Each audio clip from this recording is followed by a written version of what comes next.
नमस्कार. Welcome to Tanushree's kitchen कट्टा.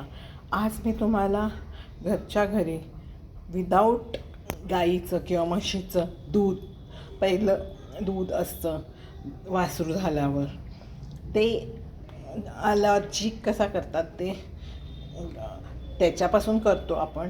पण मी विदाऊट गाईचं दूध पहिलं आलेलं त्याच्याशिवाय मी केलेलं आहे.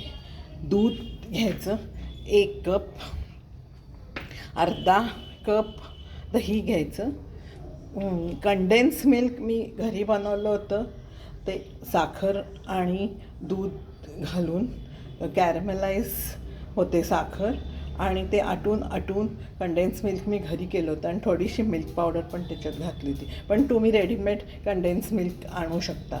ते अर्धा कप, आणि साखर ॲज पर युअर चॉईस पाव कप घेतली मी, आणि वेलची पूड आणि केशर घालून अशा तऱ्हेचं माझं सुंदर कुकरमध्ये मी 2-3 शिट्ट्या देऊन थोडं स्लो गॅसवर हे खरवस घरी केलं आहे.